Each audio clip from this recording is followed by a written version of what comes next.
야, 아버지 어디 있냐? 정수가 아이에게 물었지만 지호의 작은 손에 쥐어진 낡은 군번줄이 눈에 들어왔습니다. 이게 어디서 난 거냐? 정수의 목소리가 떨렸고 지호는 아빠 방서랍에 있었어요. 돌아가신 할아버지가 마지막으로 남긴 거래요. 라고 대답했습니다. 정수의 눈이 그 금속판에 새겨진 글씨에 멎었습니다. 김영철 40년 전 자신을 구하고 죽은 전우의 이름이었죠. 세상이 이렇게 좁을 수가 있을까요? 8개월째 월세를 못 내는 세입자가 바로 자신이 평생 찾아 헤맸던 전우의 아들이었다니. 오늘도 찾아와 주셔서 고맙습니다. 시작 전에 구독과 좋아요로 마음을 남겨주시면 앞으로도 좋은 이야기로 보답드리겠습니다. 서울 변두리 낡은 다세대 주택 앞 박정수는 오늘도 어김없이 손에 든 노트를 펼쳐보며 한숨을 내쉬었습니다. 60이 넘은 나이에도 여전히 건장한 체격을 유지하고 있지만 세월의 무게는 그의 어깨를 짓누르고 있었습니다. 노트 위에는 빨간 펜으로 표시된 연체 현황들이 빼곡히 적혀 있었죠. 김민수 8개월 연체, 이순자 3개월 연체, 박철민 2개월 연체, 최영호 1개월 연체. 정수는 중얼거리며 고개를 저었습니다. 손가락으로 계산해 보니 밀린 월세만 800만 원이 넘었습니다. 이런 상황이 언제까지 계속될지 막막했죠. 건물 외벽은 세월의 때가 끼어 누렇게 변색되어 있고 계단 난간에 페인트는 곳곳이 벗겨져 있었습니다. 이 건물을 마련하기 위해 젊은 시절 공사판과 막노동을 전전하며 모은 돈이 아까웠지만 지금 와서 후회해봤자 소용없는 일이었습니다. 정수는 건물 앞 작은 의자에 앉아 담배 한 개비를 꺼내 물었습니다. 라이터로 불을 붙이며 주변을 둘러보았죠. 골목 안쪽으로는 비슷한 다세대 주택들이 줄지어 서 있었고 길 건너편에는 작은 슈퍼마켓과 중국집이 있었습니다.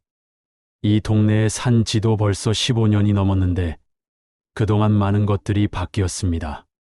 예전에 있던 목욕탕은 문을 닫았고 그 자리에는 편의점이 들어섰죠. 동네 주민들도 많이 바뀌었습니다. 정수 영감 또 새 받으러 다니는가? 1층에 사는 김춘식이 문을 열고 나오며 비아냥거렸습니다. 정수는 대답 대신 그를 흘겼습니다. 김춘식은 퇴직한 공무원으로 연금을 받으면서도 항상 월세를 늦게 냈습니다. 그러면서도 다른 세입자들의 연체 상황을 가장 많이 참견하는 사람이었죠. 이번 달도 또 늦겠네요. 연금이 늦게 나와서 말입니다. 김춘식은 변명을 늘어놓으며 급히 계단을 내려갔습니다. 정수는 담배 연기를 깊게 들이마시며 속으로 욕을 했습니다. 연금이 늦게 나온다는 핑계를 벌써 몇 번째 듣는지 모르겠습니다. 공무원 연금이 그렇게 불규칙하게 나올 리가 없는데도 매번 같은 소리를 하고 있었죠. 정수는 이런 식으로 둘러대는 세입자들 때문에 스트레스가 이만저만이 아니었습니다. 정수는 1층부터 차례로 올라가며 각 세대의 상황을 점검했습니다. 복도에는 각 집에서 나온 쓰레기 봉투들이 아무렇게나 놓여 있고 어디선가 새어나오는 기름 냄새가 코를 찔렀습니다. 2층 중간방에서는 텔레비전 소리가 크게 들려왔고 드라마 주인공들의 대사가 복도까지 울려 퍼졌습니다. 3층에서는 아이 울음소리가 간간히 들렸고 엄마가 달래는 목소리도 함께 들렸죠. 이런 상황이 하루 이틀이 아니었지만 매번 보는 광경이 마음을 무겁게 만들었습니다. 벽에 붙은 관리사무소 안내문은 몇 달 전에 붙인 것이 그대로 있었고 종이 모서리가 말려 올라가 있었습니다. 쓰레기는 지정된 장소에 버려주세요. 복도에서 큰 소리로 통화하지 마세요. 공동현관문은 꼭 잠그고 나가세요. 같은 내용들이 적혀 있었지만 지키는 사람은 많지 않았습니다. 계단 모서리에는 시멘트가 부서져 나간 흔적들이 보였고 손잡이 부분은 녹이 슬어 있었습니다. 내가 언제까지 이 고생을 해야 하나. 정수는 혼잣말을 하며 건물을 둘러보았습니다. 3층 건물에 총 6가구가 살고 있는데 제대로 월세를 내는 곳은 절반도 안 되었습니다. 나머지는 모두 연체 상태였죠. 수리해야 할 곳들도 한두 군데가 아니었습니다.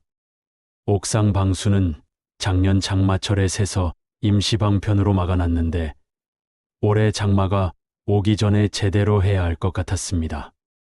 1층 현관문 자동문고리도 고장난 지 한 달이 넘었고 2층 복도 형광등도 깜빡거리고 있었습니다. 젊은 시절을 떠올려 보니 참 먼 옛날 같았습니다. 20살에 군대를 갔다 와서 곧바로 공사판에 뛰어들었죠. 아침 6시부터 저녁 8시까지 시멘트 포대를 지고 계단을 올라다녔습니다. 하루에 포대 몇백 개씩 나르는 것이 일상이었고 손바닥에는 굳은 살이 박이고 어깨와 허리는 늘 아팠습니다. 그래도 젊었으니까 견뎌낼 수 있었죠. 막노동을 하면서도 틈틈이 돈을 모았습니다. 술 한 잔, 담배 한 갑도 아껴가며 저축했고 몇십 년 만에 이 건물을 살 수 있었던 것입니다. 그때는 이 건물만 있으면 편하게 살 수 있을 거라고 생각했습니다. 월세만 꼬박꼬박 들어오면 노후 걱정 없이 지낼 수 있을 거라고 믿었죠. 하지만 현실은 전혀 달랐습니다. 건물주가 되고 나서도 편할 날이 없었습니다. 세입자들의 사정은 제각각이었고 연체는 일상이 되어버렸습니다. 보일러가 고장나면 고쳐달라고 하고 화장실 변기가 막히면 뚫어달라고 했습니다. 수도꼭지에서 물이 새면 교체해달라고 하고 벽지가 찢어지면 다시 발라달라고 했죠. 건물 관리비와 세금도 만만치 않았습니다. 재산세, 종합토지세, 건물보험료까지 합치면 한 달에 100만 원이 넘게 나갔습니다. 거기에 각종 수리비까지 들어가면 실제로 정수 손에 들어오는 돈은 생각보다 많지 않았죠. 생각해보니 정수 자신도 그저 건물 관리인 노릇을 하며 간신히 생계를 유지하고 있는 셈이었습니다. 동네 사람들은 정수를 돈밖에 모르는 영감이라고 불렀습니다. 길에서 마주치면 인사는 하지만 뒤에서는 수군거리는 소리가 들렸죠. 저 영감 또 새 받으러 다니나 봐. 참 독하게도 산다. 세입자들 쫓아내려고 호시탐탐 기회만 노린다. 돈만 밝히는 구두쇠 같은 말들이었습니다. 마트에서 장을 볼 때도 버스 정류장에서 기다릴 때도 그런 시선들을 느낄 수 있었습니다. 정수도 그런 시선들을 모르는 건 아니었지만 딱히 해명하고 싶지도 않았습니다. 사정을 설명한다고 해서 달라질 것도 없었으니까요. 사실 정수에게도 아픈 상처가 있었습니다. 집안이 무너진 것도 그 이유 중 하나였죠. 아들 박현우는 몇 년 전 인터넷 쇼핑몰 사업에 손을 댔다가 큰 빚을 지고 야반 도주하듯 부산으로 떠났습니다. 재고가 쌓이고 매출은 오르지 않아서 결국 문을 닫게 되었고 보증금과 임대료, 직원급여까지 밀리면서 빚이 눈덩이처럼 불어났죠. 며느리와 손자까지 데리고 가서 연락도 끊어버렸습니다. 명절 때나 짧은 안부 전화를 받을 뿐이었고 손자 얼굴도 몇 년째 보지 못했습니다. 정수는 아들의 빚 일부를 대신 갚느라 자신의 노후 자금까지 털어넣었습니다. 2, 3천만 원 정도였는데 정수에게는 큰 돈이었죠. 그 돈이 있었다면 건물 수리도 제대로 하고 여유롭게 살 수 있었을 텐데 말입니다. 하지만 아들이니까 어쩔 수 없었습니다. 그래도 빚을 다 갚아주지는 못했고 나머지는 현우가 부산에서 해결해야 했습니다. 아내 최경자는 그런 정수를 원망했습니다. 당신이 너무 아들한테 퍼줘서 그런 거야. 이제 와서 우리가 이런 고생을 해야 하나? 현우는 편하게 부산에서 새 출발하고 우리는 여기서 이렇게 쪼들리면서 살고 있잖아. 경자는 새벽 5시부터 일어나 김치와 나물을 준비해서 동네 주민들에게 팔았습니다.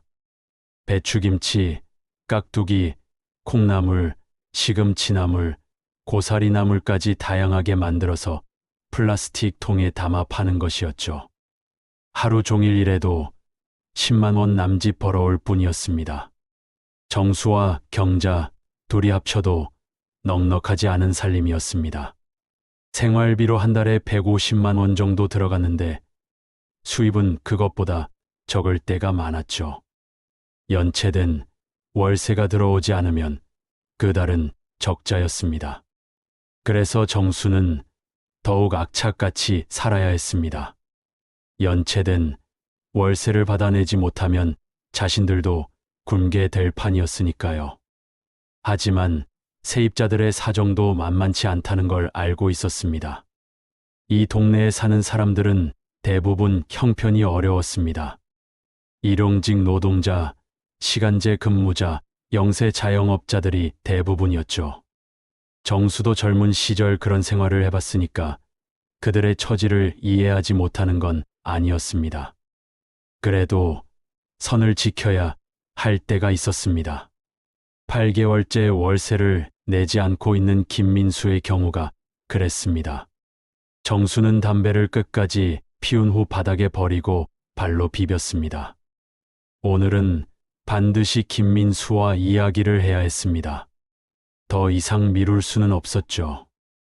마음이 편하지는 않았지만 다른 세입자들도 지켜보고 있는 상황이었습니다. 정수가 너무 관대하게 나가면 다른 사람들도 월세를 안 낼 핑계로 삼을 수 있었거든요. 이미 김춘식이 그런 식으로 나오고 있었습니다. 계단을 올라가며 정수는 마음을 다잡았습니다. 김민수는 고물상에서 일용직으로 일하고 있다고 들었습니다. 고철이나 폐지, 고장난 가전제품 같은 것들을 수거해서 파는 일이었죠. 날씨가 좋지 않거나 일거리가 없으면 하루벌이가 없었습니다. 아내는 몇 년 전에 암으로 세상을 떠났고 10살 난 아들 지호와 함께 살고 있었습니다.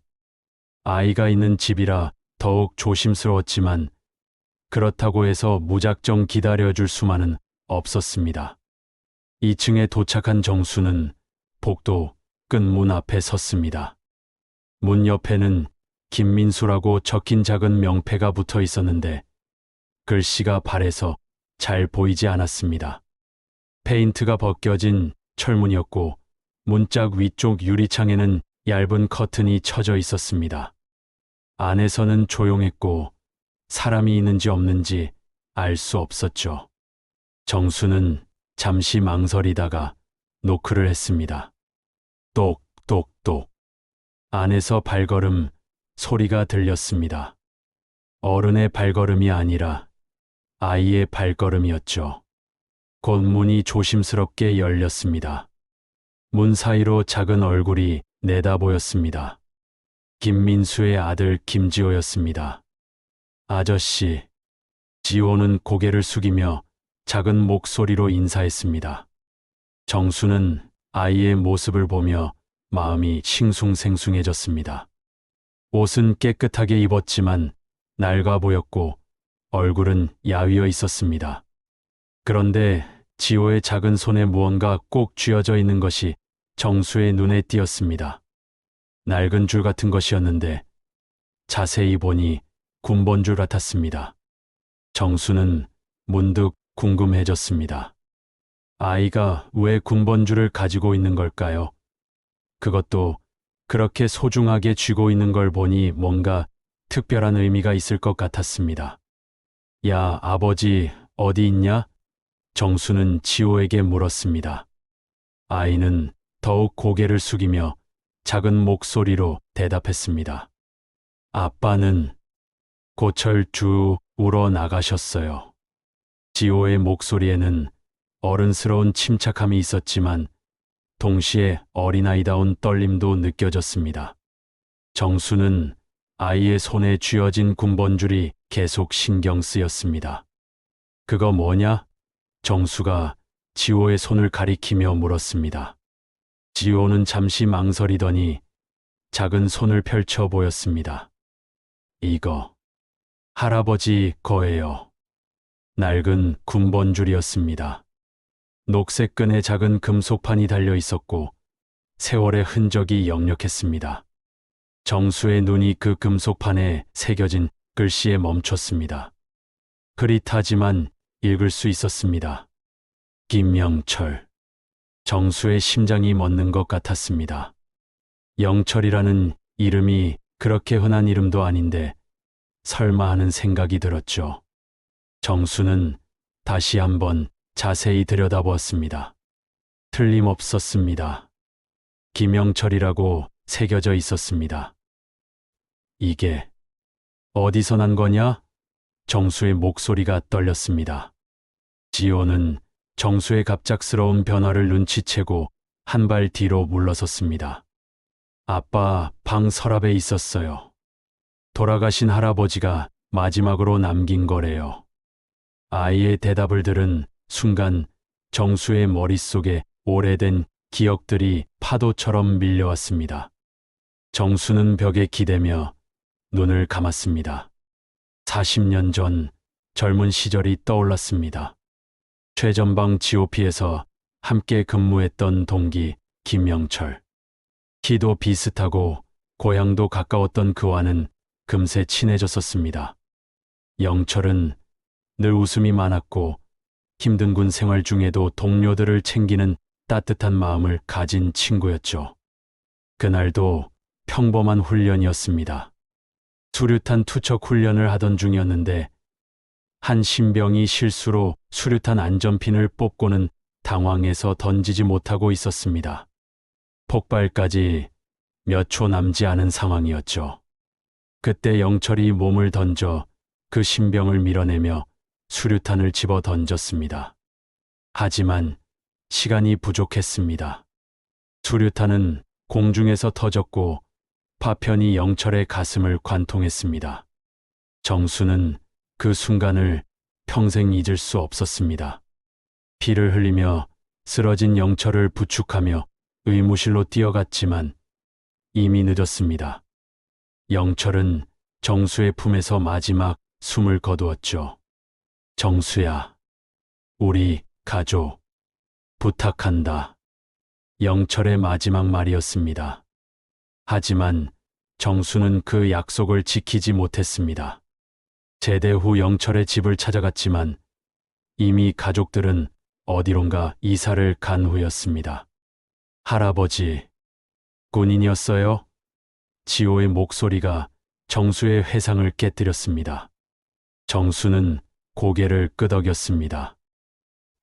그래, 할아버지는 용감한 군인이었다. 정수의 목소리는 쉬어 있었습니다. 너 할아버지 성함이 김영철이 맞냐? 지호는 고개를 끄덕였습니다. 네, 아빠가 그렇게 말씀하셨어요. 할아버지는 저 태어나기 전에 돌아가셨대요. 아빠는 할아버지 이야기를 별로 안 해주세요. 슬프다고. 아이의 순진한 대답이 정수의 가슴을 더욱 아프게 했습니다. 정수는 어떻게 말해야 할지 몰랐습니다. 지금 눈앞에 이 아이가 자신이 평생 찾아 헤맸던 전우의 손자라니. 그것도 8개월째 월세를 못 내고 있는 세입자의 아들이라니. 세상이 이렇게 좁을 수가 있을까요? 정수는 혼란스러웠습니다. 그때 계단에서 발소리가 들렸습니다. 무거운 짐을 끌고 올라오는 소리였죠. 곧 김민수가 나타났습니다.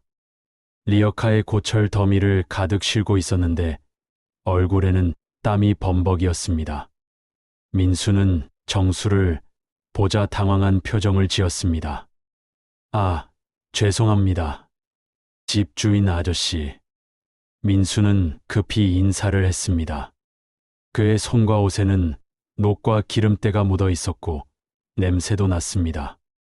하루 종일 고물을 뒤져서 그런 것 같았죠. 지호야, 집에 들어가 있어라. 민수는 아들을 집 안으로 들여보냈습니다. 정수는 민수를 바라보며 속으로 놀랐습니다. 영철과 닮은 부분이 있었습니다. 특히 눈매가 비슷했죠. 그동안은 그냥 세입자 중 한 사람으로만 보았는데 이제 보니 영철의 아들이라는 게 믿어졌습니다. 김민수 씨, 우리 이야기 좀 해야겠습니다. 정수가 말했습니다. 민수는 고개를 숙였습니다. 월세 얘기시죠? 정말 죄송합니다. 이번 주에는 꼭. 민수는 변명을 시작하려 했지만 정수가 손을 들어 막았습니다. 그게 아니라 다른 얘기입니다. 정수의 말에 민수는 고개를 들었습니다. 아버님 성함이 김영철이 맞습니까? 정수의 질문에 민수의 표정이 굳었습니다. 갑자기 왜 아버지 이야기를 꺼내는지 모르겠다는 표정이었죠. 왜 그걸 물어보시는지 민수는 경계하는 듯한 목소리로 물었습니다. 정수는 잠시 망설이다가 입을 열었습니다. 혹시 군에서 돌아가셨습니까? 민수의 얼굴이 하얗게 질렸습니다. 이런 질문을 받을 거라고는 전혀 예상하지 못했던 것 같았습니다. 어떻게 그걸 아세요? 민수의 목소리가 떨렸습니다. 정수는 깊게 숨을 들이쉬었습니다. 저와 함께 군 복무를 했습니다.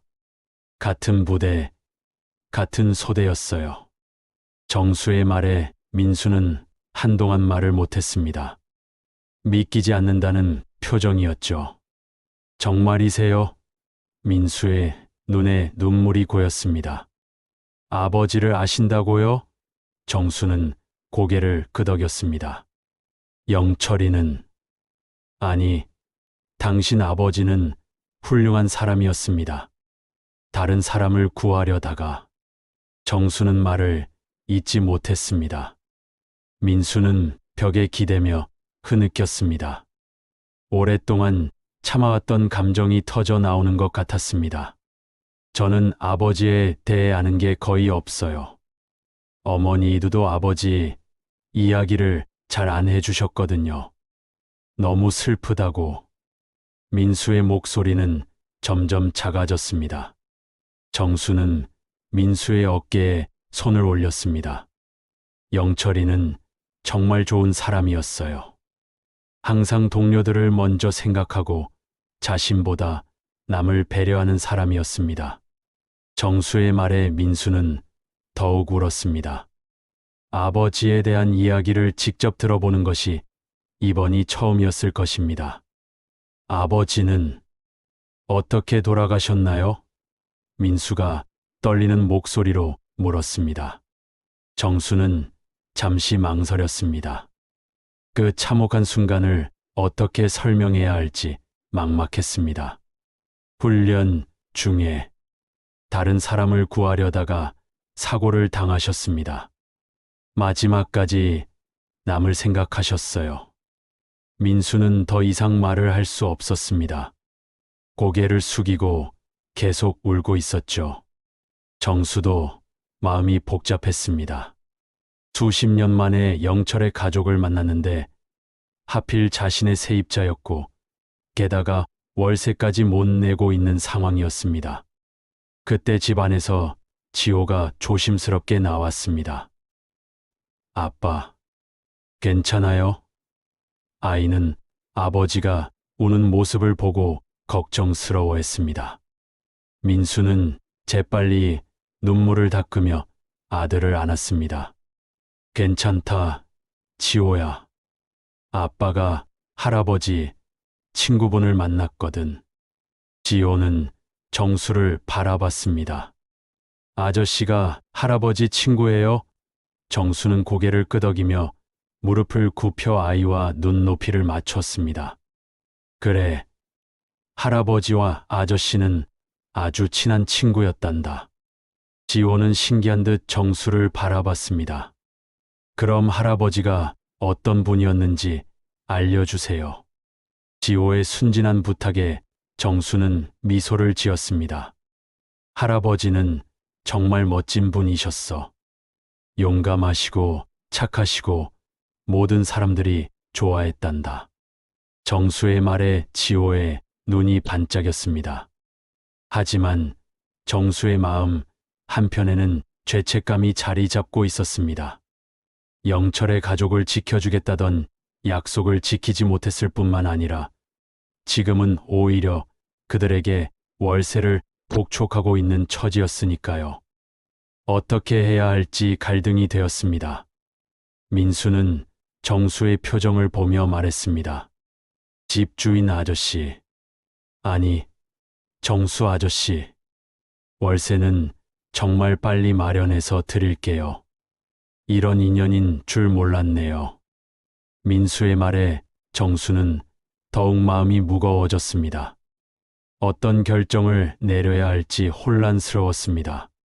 정수는 그날 밤 잠을 이루지 못했습니다. 침대에 누워서도 계속 천장만 바라보며 영철과의 추억들을 떠올렸습니다. 아내 경자는 옆에서 코를 골며 잠들어 있었지만 정수의 머릿속은 복잡했습니다. 영철의 아들과 손자를 만났다는 사실이 아직도 믿어지지 않았죠.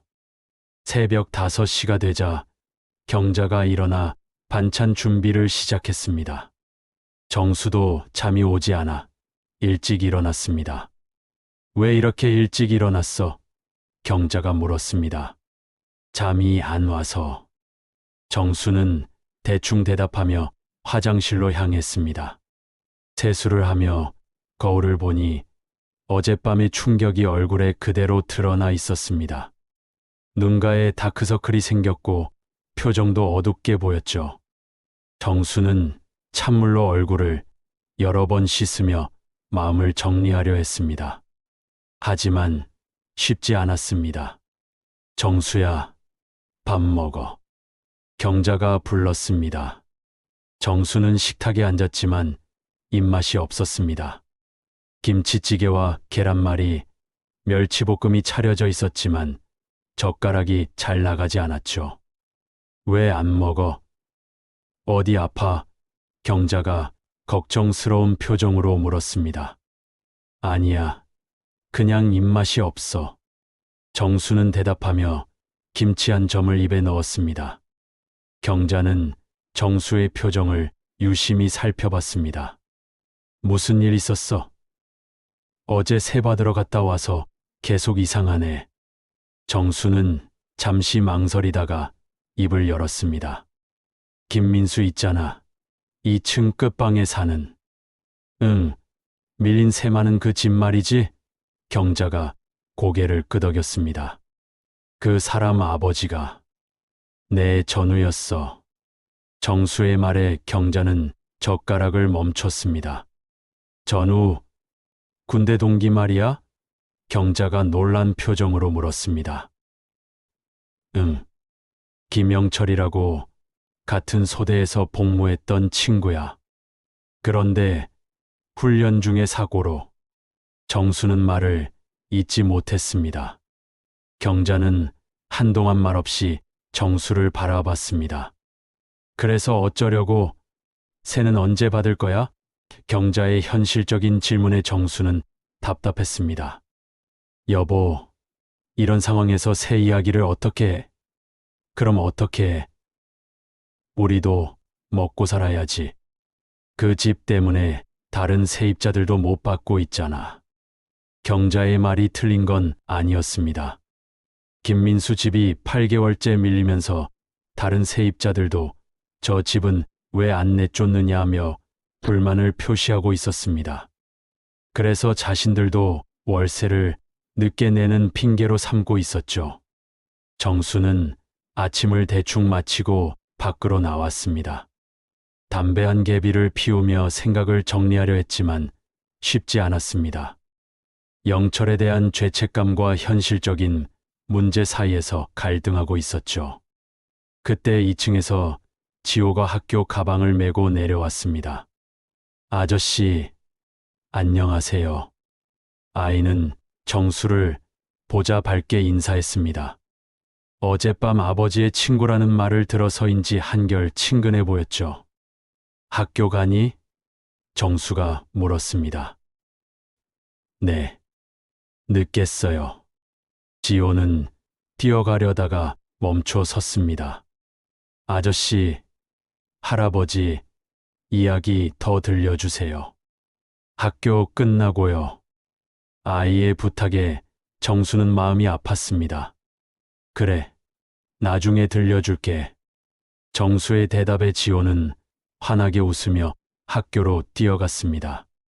정수는 그 뒷모습을 바라보며 영철을 떠올렸습니다. 영철도 저런 아들을 두고 싶어 했을 텐데 결국 아이가 태어나기도 전에 세상을 떠났죠. 점심때쯤 정수는 다른 세입자들의 눈치를 보게 되었습니다. 1층 김춘식이 마당에서 빨래를 널며 힐끔힐끔 정수를 바라봤습니다. 3층 박철민도 쓰레기를 버리러 나오면서 정수를 보며 고개를 저었죠. 정수 아저씨, 언제까지 기다려 주실 거예요? 박철민이 직접적으로 물어왔습니다. 2층 그 집 말인데 다른 집들도 다 힘든 건 마찬가지거든요. 우리는 억지로라도 내는데 저 집만 특별 대우받는 것 같아서요. 박철민의 말에 정수는 할 말이 없었습니다. 사실 그의 말이 일리가 있었으니까요.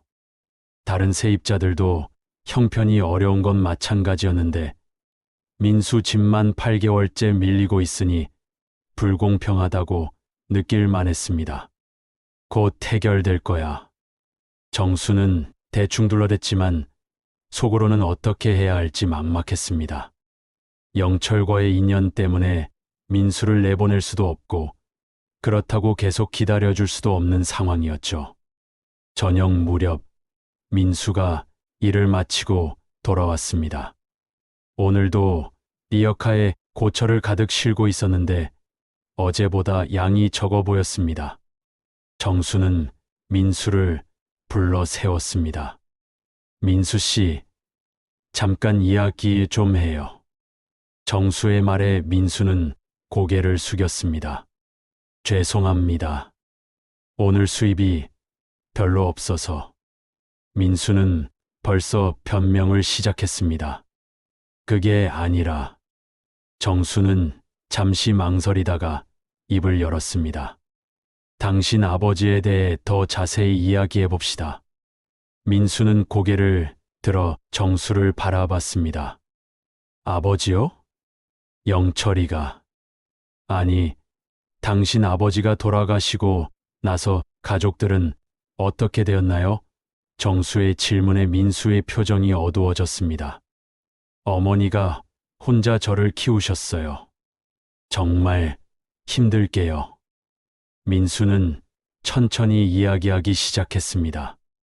아버지가 돌아가시고 나서 보상금 같은 건 좀 나왔지만 오래 가지 못했어요. 어머니는 공장에서 일하셨는데 저를 키우면서 혼자 생계를 꾸려나가기가 너무 힘드셨죠. 그래서 어려서부터 이곳저곳 이사를 많이 다녔습니다. 방세가 싼 곳을 찾아서요. 어머니는 제가 고등학교 졸업할 때까지는 버텨주셨는데 그 후에 과로로 쓰러지셨어요. 병원비도 제대로 못 내고. 민수의 목소리가 점점 작아졌습니다. 정수는 민수의 이야기를 들으며 가슴이 아팠습니다.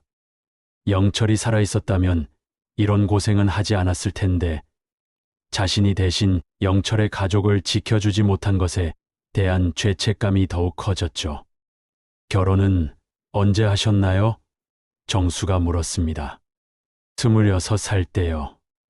아내도 저처럼 어려운 환경에서 자란 사람이었어요. 서로 의지하며 살았는데 민수는 잠시 말을 멈췄습니다. 지호 어머니는 정말 좋은 사람이었어요. 제가 일용직으로 이곳저곳 전전할 때도 불평 한 번 안 하고 뒷바라지해 줬거든요. 그런데 지호가 5살 때 유방암 판정을 받았어요. 민수의 눈에 눈물이 고였습니다. 병원비 때문에 빚이 많이 늘었어요. 수술도 하고 항암 치료도 받았는데 결국 민수는 더 이상 말을 잇지 못했습니다. 정수는 민수의 어깨에 손을 올렸습니다. 많이 힘드셨겠어요. 아내가 돌아가고 나서는 정말 절망적이었어요. 지호를 혼자 키워야 하는데 빚은 산더미고 일자리도 불안정하고 민수는 고개를 숙였습니다. 그래서 이곳에 오게 된 거군요. 정수가 말했습니다. 네. 여기가 보증금이 가장 적게 드는 곳이었어요. 처음에는 꼬박꼬박 월세를 냈는데 몇 달 전부터 일거리가 줄어들면서 민수는 말끝을 흐렸습니다. 정수는 복잡한 심정이었습니다. 영철의 아들이 이렇게 힘들게 살고 있다는 것이 안타까웠지만 현실적으로 월세 문제를 해결해야 했습니다. 다른 세입자들의 시선도 부담스러웠고 경자도 계속 압박하고 있었죠. 민수 씨, 솔직히 말씀드릴게요.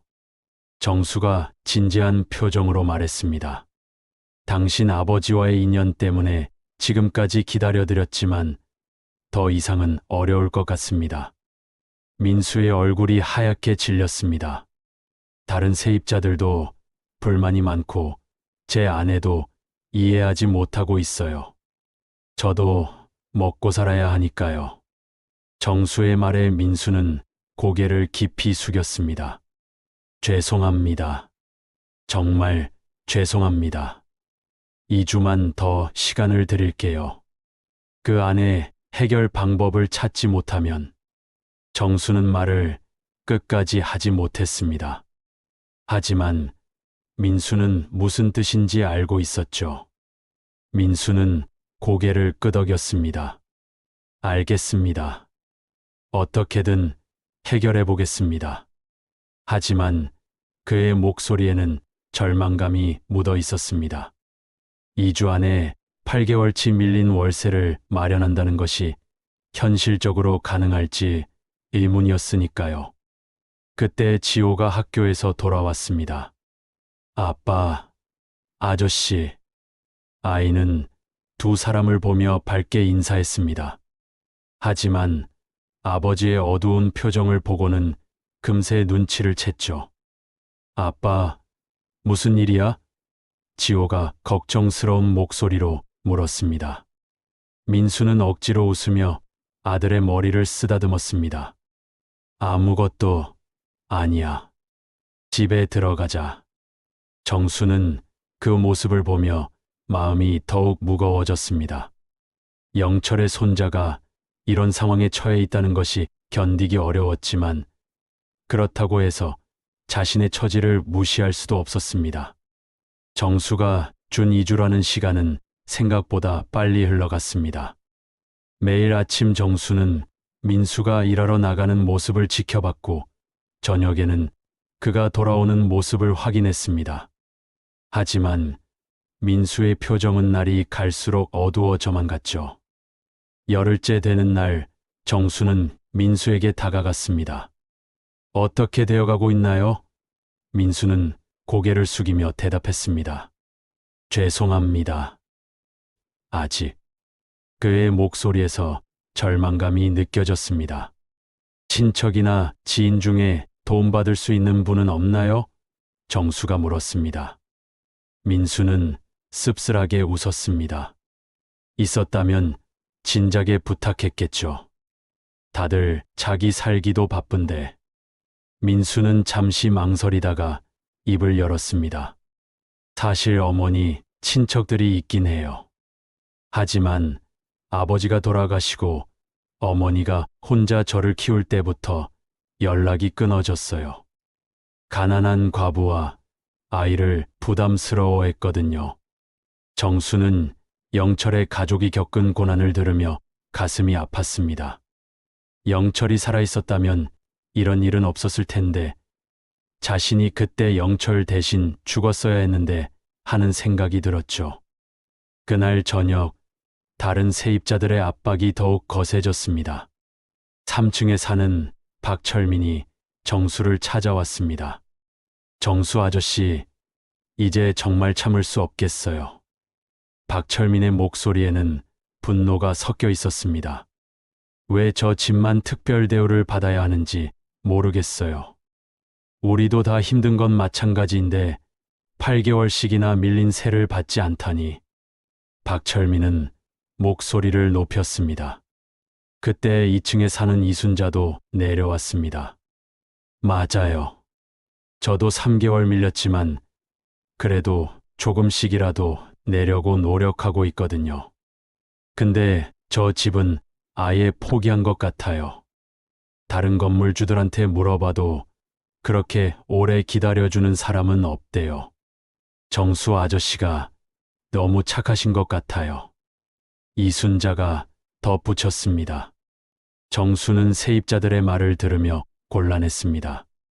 영철과의 인연을 설명할 수도 없고 그렇다고 민수를 당장 내보낼 수도 없었죠. 조금만 더 기다려주세요. 곧 해결될 거예요. 하지만 세입자들은 납득하지 못했습니다. 언제까지요? 내년까지 기다리라는 건 아니죠? 박철민이 따졌습니다.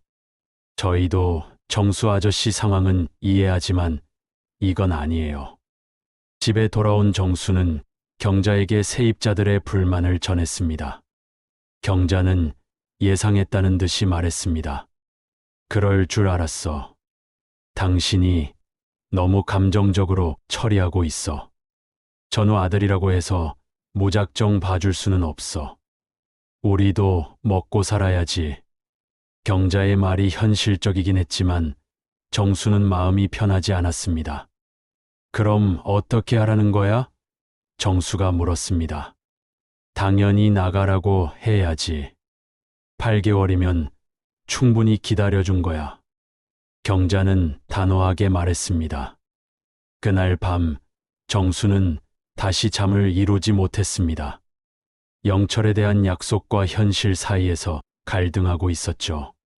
새벽녘까지 뒤척이다가 결국 일어나 베란다로 나갔습니다. 담배를 피우며 하늘을 올려다보니 별들이 반짝이고 있었습니다. 정수는 영철에게 말을 걸어봤습니다. 영철아, 나 어떻게 해야 할까? 내 아들을 도와주고 싶은데 내 형편도 만만치 않아. 하지만 대답은 들리지 않았습니다. 오직 찬바람만이 정수의 뺨을 스쳐 지나갔죠. 정수는 한숨을 쉬며 담배를 끝까지 피웠습니다. 다음 날 아침 정수는 결심을 굳혔습니다. 더 이상 미룰 수는 없었습니다. 민수에게 최종 통보를 하기로 했죠. 마음은 무거웠지만 다른 선택이 없었습니다. 점심때 민수가 일을 나가려고 하는 것을 보고 정수가 불렀습니다. 민수 씨, 잠깐 이야기 좀 해요. 민수는 정수의 표정을 보고 무슨 말을 할지 짐작했는지 고개를 숙였습니다. 시간이 다 되었습니다. 정수가 어렵게 입을 열었습니다. 더 이상 기다려드릴 수가 없어요. 다른 세입자들의 불만도 심하고 제 처지도 어려워서. 민수는 한동안 말을 하지 못했습니다. 그러다가 무릎을 꿇고 정수 앞에 엎드렸습니다. 정수 아저씨, 제발 한 번만 더 기회를 주세요. 정말 어떻게든 해보겠습니다. 정수는 민수가 무릎을 꿇는 모습을 보며 가슴이 찢어질 것 같았습니다. 영철의 아들이 자신 앞에서 이렇게 구걸하고 있다니. 일어나세요. 이럴 필요 없어요. 아저씨가 아버지, 전우라고 하셨잖아요. 제발 아버지, 생각해서라도. 민수의 목소리가 떨렸습니다. 정수는 더 이상 견딜 수 없어 민수를 일으켜 세웠습니다. 알겠어요. 한 주만 더 드릴게요. 정말 마지막이에요. 정수가 말했습니다. 민수는 눈물을 흘리며 고개를 숙였습니다. 고맙습니다. 정말 고맙습니다. 하지만 정수는 이번에도 해결될 가능성이 낮다는 것을 알고 있었습니다. 민수의 하루벌이로는 8개월치 밀린 월세를 감당할 수 없었으니까요. 그날 저녁, 지호가 학교에서 돌아와 정수를 찾았습니다. 아저씨, 할아버지, 이야기 들려주기로 했잖아요. 아이의 맑은 눈을 보니 정수의 마음이 더욱 아팠습니다. 정수는 지호와 함께 앉아 영철의 이야기를 들려줬습니다. 할아버지는 정말 용감한 분이셨어. 다른 사람을 구하려다가 다치셨거든. 지호는 눈을 반짝이며 들었습니다. 할아버지처럼 용감한 사람이 되고 싶어요. 지호의 말에 정수는 미소를 지었습니다. 너도 할아버지를 닮아서 착한 아이구나. 하지만 속으로는 이 아이가 곧 이사를 가야 할 수도 있다는 생각에 마음이 아팠습니다. 영철의 손자를 이렇게 보내야 한다니 정수는 자신이 한심하게 느껴졌죠. 며칠 후 1층 김춘식이 정수를 찾아왔습니다. 정수 아저씨, 2층 그 집 언제까지 기다려 주실 거예요? 이제 정말 다른 세입자들이 들고 일어나려고 해요. 저도 이해는 하지만 너무 오래 끌면 건물 분위기가 안 좋아져요. 다른 사람들도 어차피 안 내도 되겠구나 하고 생각할 수 있거든요. 김춘식의 말에 일리가 있었습니다. 정수는 고민에 빠졌습니다. 영철과의 약속을 지키고 싶었지만 현실적인 문제들이 발목을 잡고 있었죠. 그는 다시 한번 민수를 불러 최후 통첩을 내리기로 했습니다. 민수 씨, 이번 주말까지입니다. 그때까지 해결되지 않으면 정말 어쩔 수 없어요. 정수의 말에 민수는 절망적인 표정을 지었습니다. 알겠습니다. 정말 마지막 기회네요. 민수는 고개를 끄덕였지만 그의 표정에서는 포기의 기색이 엿보였습니다. 8개월치 밀린 월세를 며칠 만에 해결한다는 것이 현실적으로 불가능하다는 걸 그도 알고 있었으니까요. 정수는 민수의 뒷모습을 바라보며 가슴이 답답했습니다. 영철에게 했던 약속을 지키지 못하게 될 것 같아 죄책감이 밀려왔죠. 하지만 자신의 현실도 무시할 수 없었습니다. 그날 밤 경자가 말했습니다. 이제 그만 정리해. 더 끌면 우리만 손해야. 정수는 대답 대신 한숨만 내쉬었습니다. 어떤 선택을 하더라도 후회가 남을 것 같았습니다. 주말이 다가왔습니다. 정수가 민수에게 준 마지막 기한이었죠. 금요일 저녁, 민수는 평소보다 더 늦게 집에 돌아왔습니다. 리어카에는 고철이 거의 없었고 그의 표정은 절망에 가까웠습니다. 정수는 민수를 기다리고 있었습니다. 어떻게 되었나요? 정수의 질문에 민수는 고개를 저었습니다. 안 되겠어요. 아무리 생각해봐도 방법이 없어요. 민수의 목소리는 체념에 젖어 있었습니다. 친구들한테도 부탁해봤고 은행에도 가봤지만 담보도 없고 신용도 없으니까 대출도 안 되고요. 민수는 주먹을 꽉 쥐며 말했습니다. 제가 무능해서 이런 일이 생긴 거예요. 정수는 민수의 좌절감을 보며 마음이 아팠습니다. 하지만 더 이상 기다려줄 수도 없는 상황이었죠. 그럼 언제까지 이사 준비를 하시겠어요? 정수가 어렵게 말했습니다. 민수는 한동안 대답하지 못했습니다. 그러다가 작은 목소리로 말했습니다. 일주일만 더 주세요. 이사할 곳을 알아봐야 해요. 정수는 고개를 끄덕였습니다. 알겠어요. 토요일 아침 지호는 평소처럼 할아버지의 군번줄을 꼭 쥐고 있었습니다. 아이는 뭔가 집안 분위기가 이상하다는 것을 느끼고 있었지만 정확히 무슨 일인지는 모르고 있었죠. 아빠, 우리 이사 가는 거야? 지호가 조심스럽게 물었습니다. 민수는 아들의 머리를 쓰다듬으며 대답했습니다. 그래, 새로운 곳으로 이사 가게 될 것 같아. 왜요? 여기가 좋은데. 지호의 목소리에서 아쉬움이 느껴졌습니다. 정수 아저씨도 있고 할아버지 이야기도 더 듣고 싶은데. 아이의 말에 민수는 가슴이 찢어질 것 같았습니다. 일요일 오후 민수는 짐을 정리하기 시작했습니다. 살림살이라고 해봤자 많지 않았지만 그 하나하나가 소중한 추억이 담긴 것들이었죠. 지호는 아버지를 도우며 자신의 물건들을 박스에 담았습니다. 아빠, 이것도 가져가요? 지호가 낡은 책상을 가리키며 물었습니다. 응, 가져가야지. 내가 숙제하는 책상인데. 민수는 억지로 웃으며 대답했습니다. 그때 지호가 갑자기 울음을 터뜨렸습니다. 아빠, 정말 이사 가야 해요.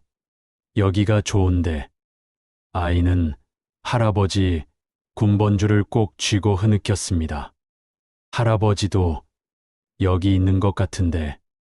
민수는 아들을 안으며 눈물을 참았습니다.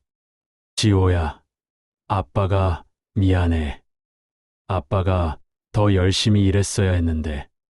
하지만 지호는 아버지를 원망하지 않았습니다. 아빠, 잘못 아니에요. 아빠가 제일 열심히 일하잖아요. 정수는 위층에서 들려오는 지호의 울음소리를 들으며 가슴이 아팠습니다. 영철의 손자가 저렇게 울고 있는데 자신은 아무것도 해줄 수 없다는 것이 너무 괴로웠죠.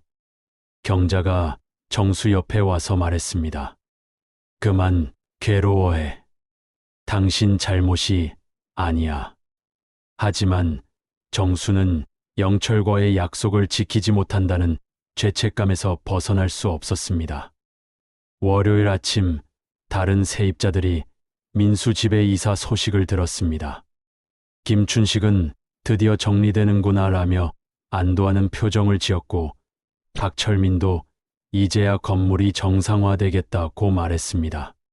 하지만 이순자는 조금 다른 반응을 보였습니다. 그래도 아이가 있는 집인데 좀 안타깝네요. 그녀의 말에 김춘식이 대답했습니다. 안타깝긴 하지만 어쩔 수 없는 일이죠. 정수 아저씨도 충분히 기다려 주셨어요. 정수는 세입자들의 대화를 들으며 복잡한 심정이었습니다. 현실적으로는 옳은 결정이었지만 마음으로는 받아들이기 어려웠죠. 화요일 저녁 민수는 정수를 찾아왔습니다. 정수 아저씨, 이사할 곳을 찾았어요. 민수의 말에 정수는 고개를 들었습니다. 어디로 가시나요?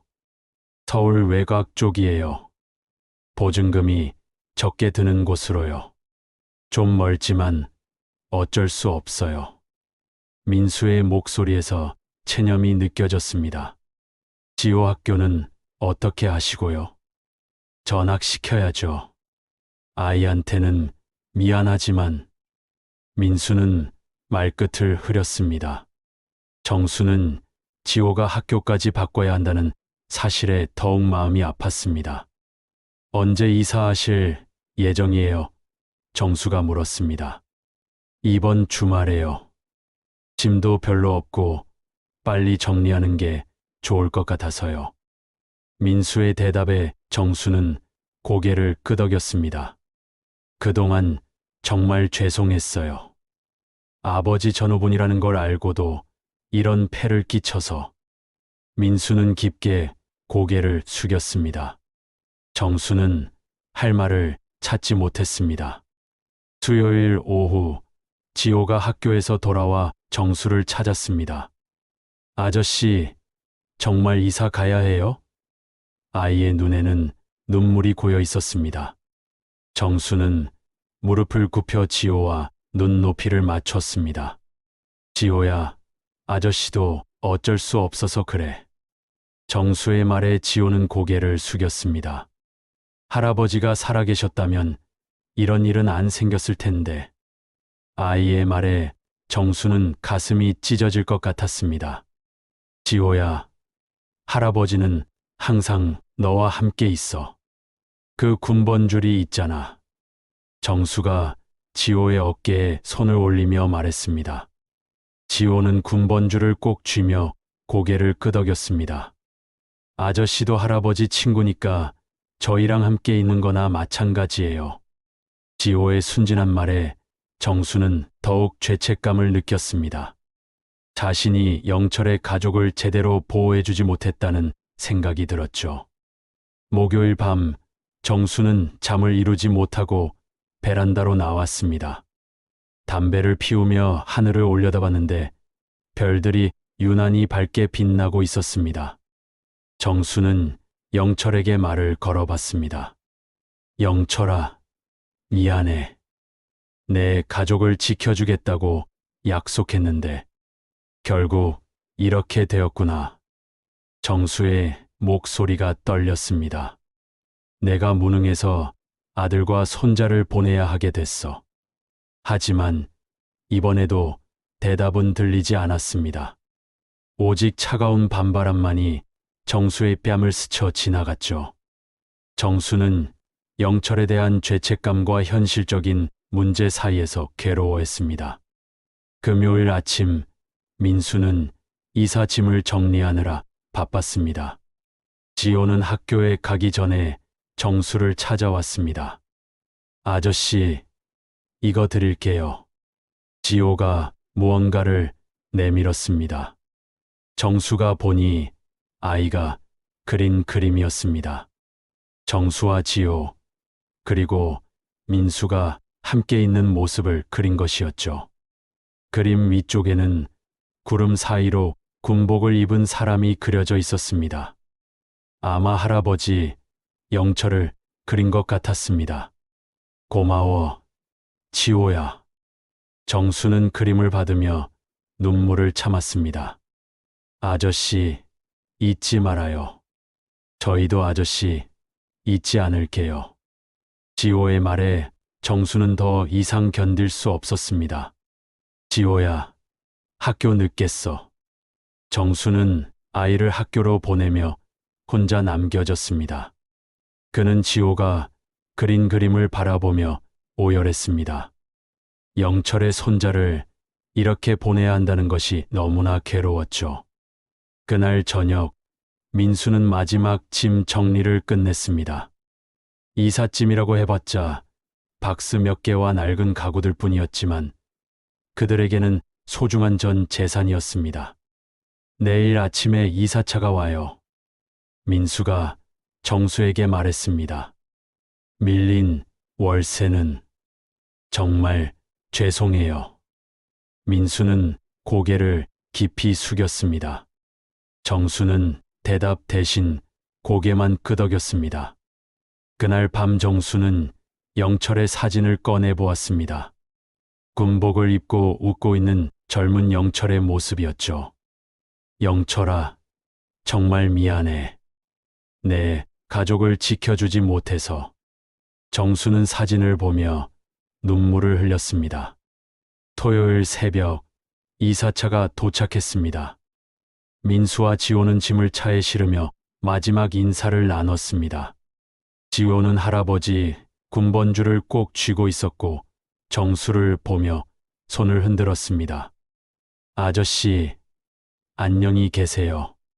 지호의 마지막 인사에 정수는 더 이상 견딜 수 없어 돌아섰습니다. 영철의 가족이 떠나는 모습을 차마 끝까지 볼 수 없었죠. 이사차가 떠나고 나서 정수는 빈 방을 바라봤습니다. 텅 빈 공간이 그의 마음처럼 허전하게 느껴졌습니다. 영철과의 약속을 지키지 못한 죄책감이 그를 짓눌렀죠. 민수와 지호가 떠난 후 며칠이 지났습니다. 정수는 빈 2층 끝방을 바라보며 허탈감에 빠져 있었습니다. 다른 세입자들은 이제 새 세입자를 구하면 되겠네요 라며 가벼운 말을 건넸지만 정수의 마음은 무거웠습니다. 경자는 정수의 우울한 모습을 보며 걱정했습니다. 정수야, 이제 그만 털어버려. 어쩔 수 없었던 일이야. 하지만 정수는 식사도 제대로 하지 않고 밤마다 술만 마시고 있었습니다. 내가 영철이한테 뭐라고 할 말이 있겠어. 정수는 술에 취해 중얼거렸습니다.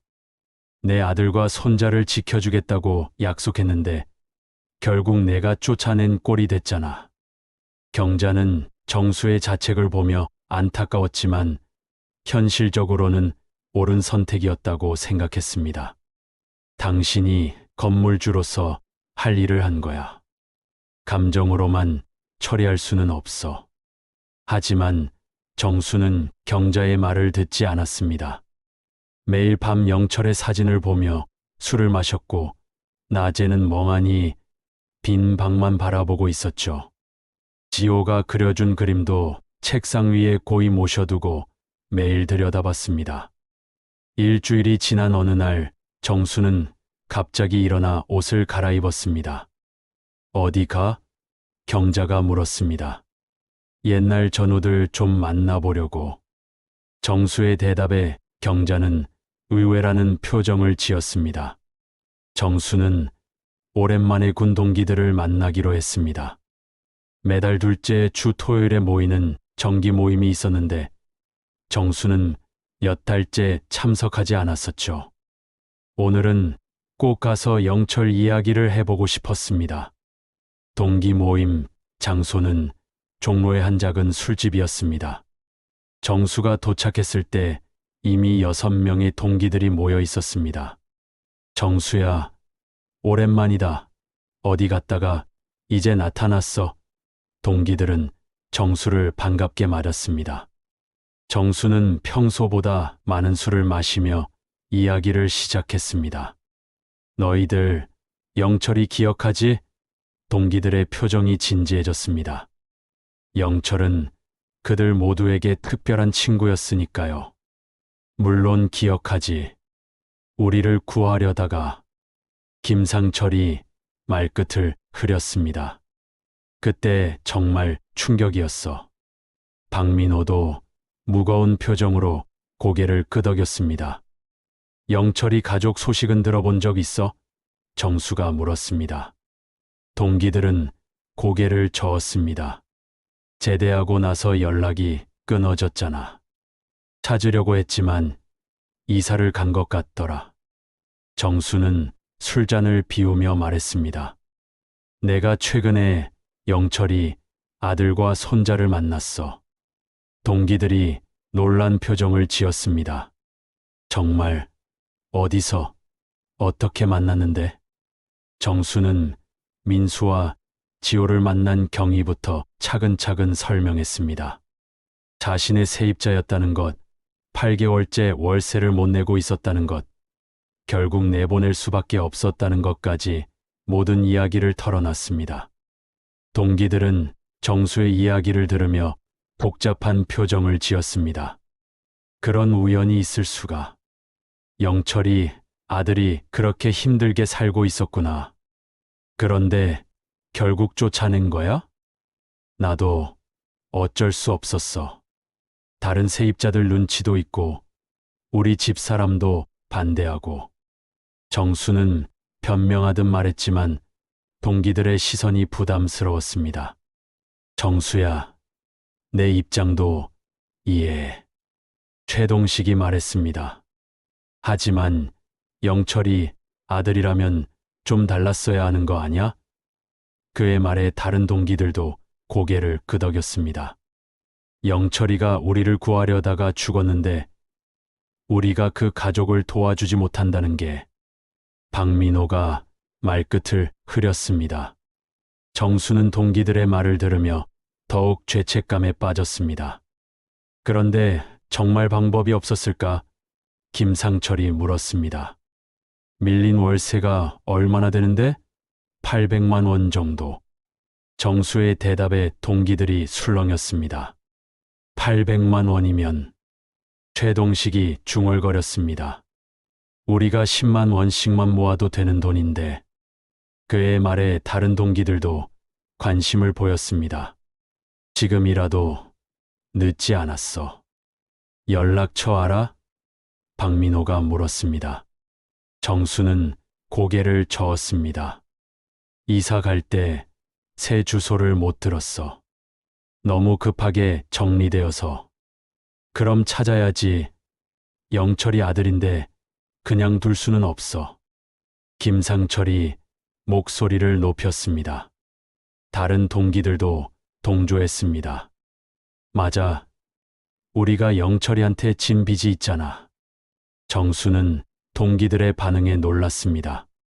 자신을 비난할 줄 알았는데 오히려 함께 해결책을 찾으려고 하고 있었습니다.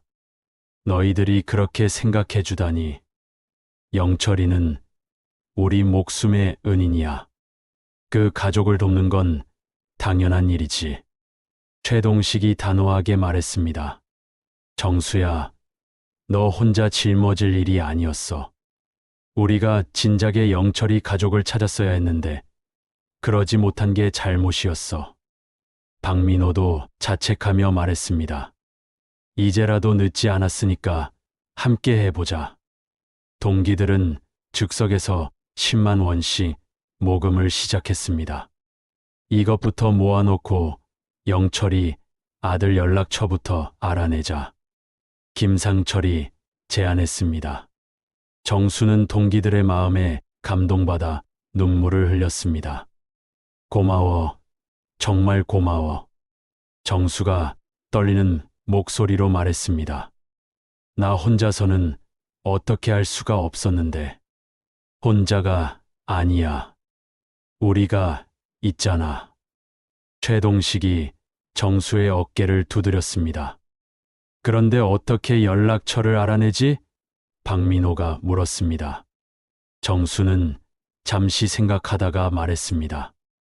지호가 다니던 학교를 아니까 거기서 전학 간 곳을 알 수 있을 거야. 좋은 생각이야. 내일 당장 학교에 가보자. 김상철이 말했습니다. 선생님한테 사정을 설명하면 도와줄 거야. 동기들은 구체적인 계획을 세우기 시작했습니다. 그날 밤 정수는 오랜만에 마음이 편안했습니다. 혼자서는 해결할 수 없었던 일을 동기들과 함께 풀어갈 수 있다는 희망이 생겼죠. 영철에 대한 죄책감도 조금은 덜어진 것 같았습니다. 하지만 동시에 걱정도 되었습니다. 민수가 자신들의 도움을 받아들일지, 지호는 잘 지내고 있을지, 새로운 환경에 적응하고 있을지 궁금한 것들이 많았습니다. 경자는 정수가 집에 돌아온 모습을 보고 놀랐습니다. 표정이 많이 밝아졌네. 무슨 좋은 일 있었어? 정수는 동기들과의 약속을 설명했습니다. 정말 그 사람들을 찾을 수 있을까? 경자가 반신반의하며 물었습니다. 찾아야지. 이제라도 영철이한테 한 약속을 지켜야 해. 정수의 목소리에는 확신이 들어 있었습니다. 다음 날 아침 정수는 김상철과 함께 지호가 다니던 초등학교를 찾아갔습니다. 담임 선생님을 만나 사정을 설명했더니 선생님은 흔쾌히 도와주겠다고 했습니다. 지호가 참 착한 아이였어요.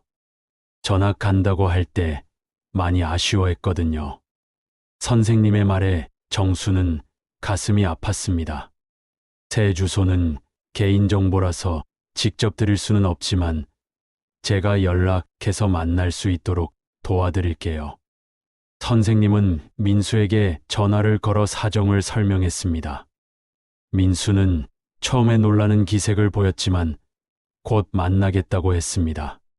정수는 드디어 영철의 가족을 다시 만날 수 있게 되었습니다.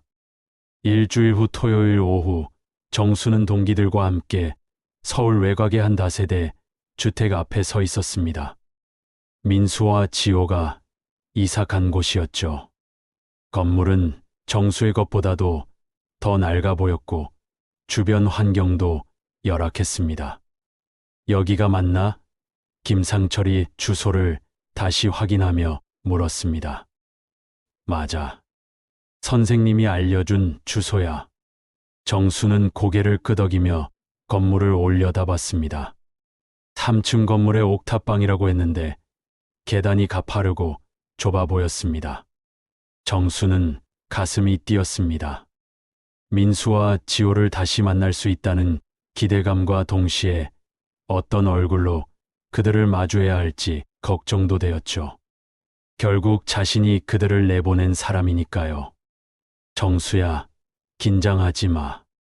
우리가 다 함께 왔잖아.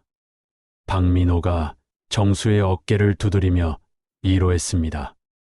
최동식도 고개를 끄덕이며 말했습니다. 영철이도 기뻐할 거야. 우리가 드디어 약속을 지키게 됐으니까. 정수는 깊게 숨을 들이쉬고 계단을 오르기 시작했습니다. 동기들이 뒤따라왔죠. 1층, 2층을 지나 3층에 도착했는데 다시 좁은 계단이 옥탑방으로 이어져 있었습니다. 옥탑방 문 앞에 도착한 정수는 잠시 망설였습니다. 그런데 안에서 익숙한 목소리가 들려왔습니다. 지호의 목소리였죠. 아빠, 왜 이렇게 좁아요? 전 학교가 그리워요. 정수는 가슴이 찢어질 것 같았습니다. 지호가 새로운 환경에 적응하지 못하고 있다는 것이 느껴졌죠. 김상철이 정수를 대신해 문을 두드렸습니다. 똑똑똑. 안에서 발걸음 소리가 들리더니 문이 열렸습니다. 민수가 나타났는데 예전보다 더 야위어 보였습니다. 정수 아저씨, 민수는 정수를 보고 깜짝 놀랐습니다. 안녕하세요, 민수 씨. 갑자기 찾아와서 죄송합니다. 정수가 인사했습니다. 민수는 정수 뒤에 있는 동기들을 보며 더욱 당황했습니다. 이분들은 아버님의 전우들입니다. 영철이와 함께 군복무했던 동기들이에요. 정수의 말에 민수의 눈이 커졌습니다. 정말요? 아버지, 전우분들이세요? 김상철이 나서서 말했습니다. 네, 맞습니다. 김영철 하사와 같은 소대에서 복무했습니다. 박민호와 최동식도 정중히 인사했습니다. 민수는 얼떨떨한 표정으로 그들을 집 안으로 안내했습니다. 옥탑방은 정수가 예상했던 것보다 더 좁았습니다. 원룸 형태의 작은 공간에 민수와 지호의 살림이 빼곡히 들어차 있었죠. 지호는 구석에서 숙제를 하고 있었는데 정수를 보자 눈이 반짝였습니다. 정수 아저씨, 지호가 달려와 정수를 안았습니다. 정수는 아이를 끌어안으며 눈물을 참았습니다. 지호야, 잘 지냈니? 보고 싶었어요. 새 학교는 친구들이 없어서 재미없어요. 정수는 지호의 말을 들으며 가슴이 아팠습니다. 아이가 새로운 환경에 적응하지 못하고 있다는 것이 분명했죠. 그때 지호가 할아버지 군번주를 꺼내 보였습니다. 이거 계속 가지고 있어요. 할아버지가 지켜주신다고 생각하거든요. 민수는 어색한 분위기를 깨기 위해 차를 끓여왔습니다. 이런 좁은 곳에 오시게 해서 죄송해요. 하지만 동기들은 전혀 개의치 않는다는 표정이었습니다. 민수 씨, 우리가 온 이유를 말씀드릴게요. 김상철이 입을 열었습니다. 영철이에 대한 이야기부터 해야겠네요. 민수는 아버지 이야기라는 말에 집중했습니다. 김상철은 영철이 어떤 사람이었는지, 그날 무슨 일이 있었는지 자세히 설명했습니다. 아버님은 정말 용감한 분이셨어요.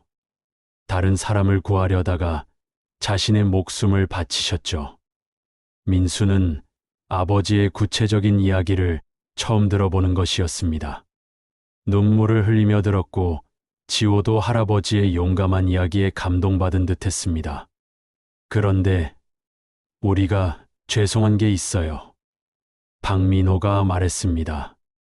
영철이가 돌아가시고 나서 가족들을 찾지 못했어요.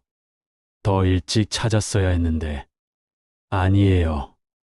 어머니도 아버지 이야기를 하기 싫어하셔서 연락을 끊었거든요. 민수가 말했습니다. 너무 슬프다고 하시면서. 정수는 이제 자신이 해야 할 말을 꺼냈습니다. 민수 씨, 제가 정말 잘못했습니다. 정수가 무릎을 꿇으며 말했습니다. 영철이 아들인 줄 알고도 쫓아내다니. 정말 죄송합니다. 민수는 깜짝 놀라며 정수를 일으켜 세웠습니다. 아니에요. 정수 아저씨. 제가 월세를 못 낸 게 잘못이죠. 하지만 정수는 계속 사과했습니다. 영철이한테 가족을 지켜주겠다고 약속했는데 오히려 제가 어렵게 만들었어요. 정말 죄송합니다. 정수의 진심 어린 사과에 민수도 눈물을 흘렸습니다. 그때 최동식이 봉투를 꺼냈습니다. 민수 씨, 이거 받으세요. 봉투 안에는 돈이 들어 있었습니다. 뭐예요? 이게? 민수가 놀라며 물었습니다. 밀린 월세입니다. 우리 동기들이 모은 돈이에요. 김상철이 설명했습니다. 영철이가 우리 목숨을 구해줬는데 그 가족이 힘들어하는 걸 모른 채 할 수 없어요. 민수는 봉투를 받기를 거부했습니다. 이럴 수는 없어요. 너무 큰 돈인데. 하지만 동기들은 단호했습니다. 영철이한테 진 빚이에요. 당연히 갚아야죠. 그리고 민수 씨, 정수가 말했습니다. 다시 우리 건물로 돌아오세요. 2층 끝방은 아직 비어 있어요. 정수의 제안에 민수는 망설였습니다. 정말 괜찮을까요? 민수가 조심스럽게 물었습니다. 당연하죠. 이제부터는 영철이 아들이 아니라 제 가족이라고 생각할 거예요. 정수의 말에 지호가 환하게 웃었습니다. 정말요? 다시 돌아갈 수 있어요? 지호가 기뻐하며 물었습니다. 그럼 전 학교도 다시 다닐 수 있어요? 아이의 기쁨에 어른들도 모두 미소를 지었습니다. 하지만 월세는 어떻게 해요?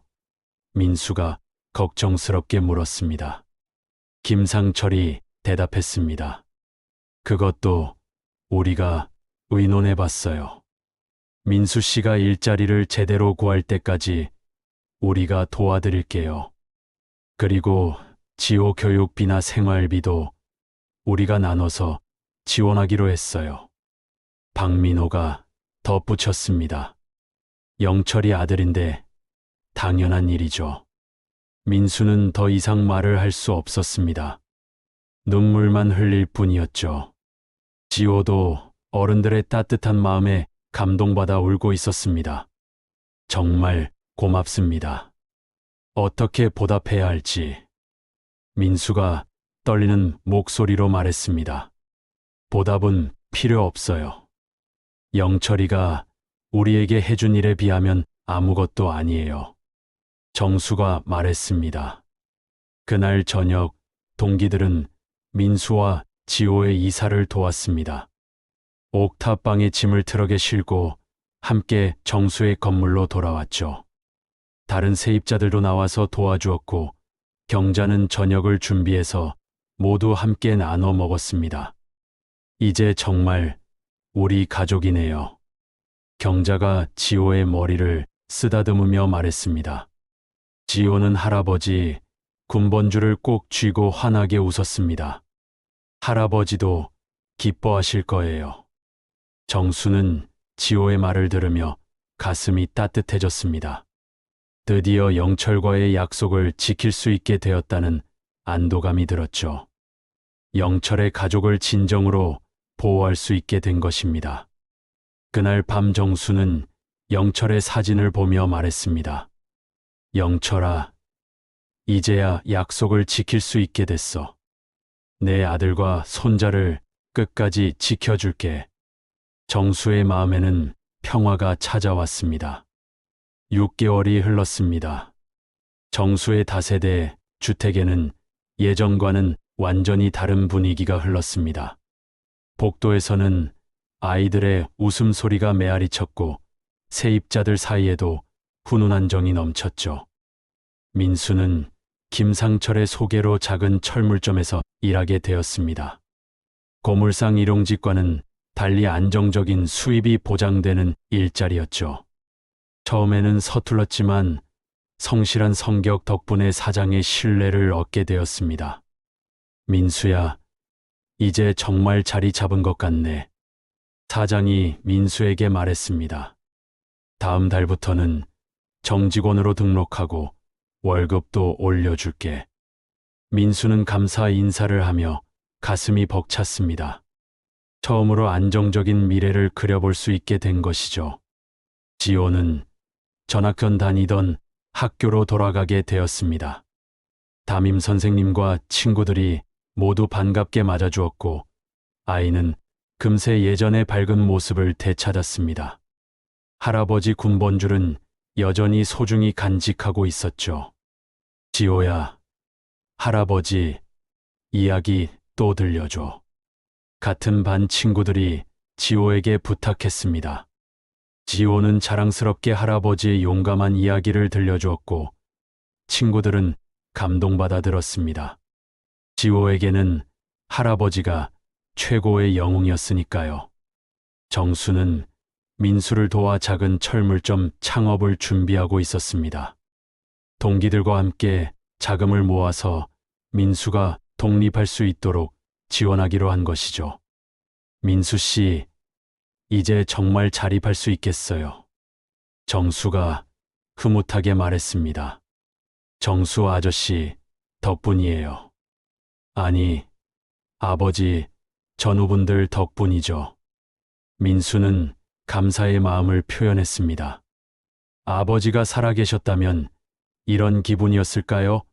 민수의 말에 정수는 가슴이 따뜻해졌습니다. 경자도 변했습니다. 처음에는 민수 가족을 부담스러워했지만 이제는 진짜 가족처럼 돌보고 있었죠. 지호야, 할머니가 맛있는 거 해줄까? 경자는 지호를 손자처럼 아꼈습니다. 지호는 경자를 할머니라고 부르며 따랐습니다. 할머니, 저 오늘 수학 시험에서 100점 받았어요. 지호의 자랑에 경자는 더없이 기뻐했습니다. 우리 지호가 최고구나. 다른 세입자들도 민수 가족을 받아들였습니다. 처음에는 불만이 많았던 김춘식도 민수 씨는 정말 성실하네요. 라며 인정했고 박철민도 지호 때문에 건물에 활기가 생겼어요. 라고 말했습니다. 이순자는 민수에게 반찬을 나눠주며 혼자 아이 키우느라 얼마나 힘들었을까라고 안타까워했습니다. 건물 전체가 하나의 큰 가족 같은 분위기가 되었죠. 어느 토요일 오후 정수는 지호와 함께 영철의 묘소를 찾았습니다. 국립현충원에 안장된 영철의 묘비 앞에서 정수는 오랜 친구에게 근황을 전했습니다. 영철아, 내 아들 민수 정말 잘하고 있어. 철물점에서 일하면서 자리도 잡았고 곧 독립할 수 있을 것 같아. 정수는 묘비에 대고 이야기했습니다. 그리고 지호도 밝게 잘 자라고 있어. 지호는 할아버지 군번주를 묘비 앞에 올려놓고 말했습니다. 할아버지, 저 잘 지내고 있어요. 정수 할아버지가 할아버지 이야기 많이 들려주셔서 할아버지가 어떤 분인지 알 것 같아요. 할아버지처럼 용감하고 착한 사람이 될게요. 그리고 아빠 잘 돌봐드릴게요. 지호의 순진한 다짐에 정수는 눈물을 흘렸습니다. 영철이 살아있다면 얼마나 자랑스러워했을까 생각하니 가슴이 벅찼죠. 몇 주 후, 민수의 작은 철물점이 문을 열었습니다. 영철 철물점이라는 간판을 걸었는데 아버지의 이름을 따서 지은 것이었습니다.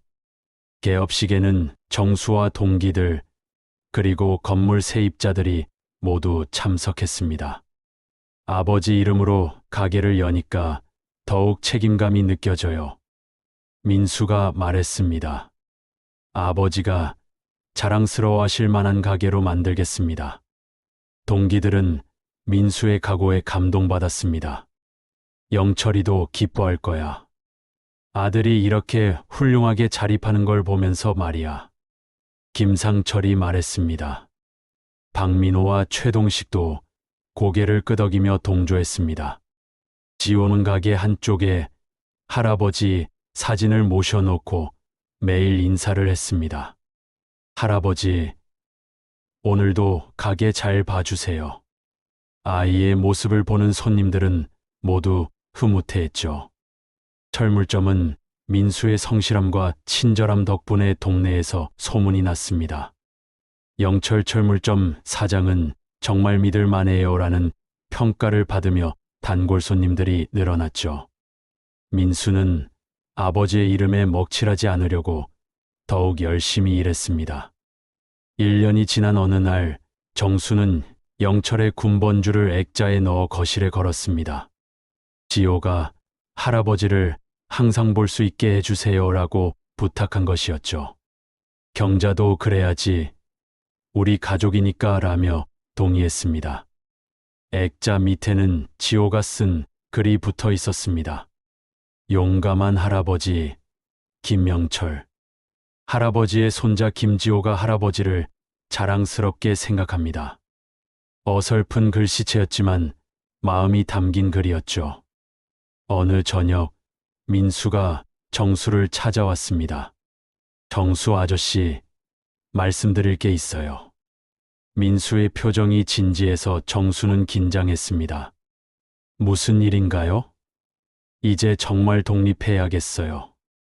아저씨께 너무 의존하고 있는 것 같아서요. 민수의 말에 정수는 당황했습니다. 갑자기 왜 그런 생각을 하세요? 아버지 전후분들의 도움도 충분히 받았고, 이제는 제 힘으로 살아가야죠. 아버지도 그걸 원하실 것 같아요. 민수의 의지는 확고했습니다.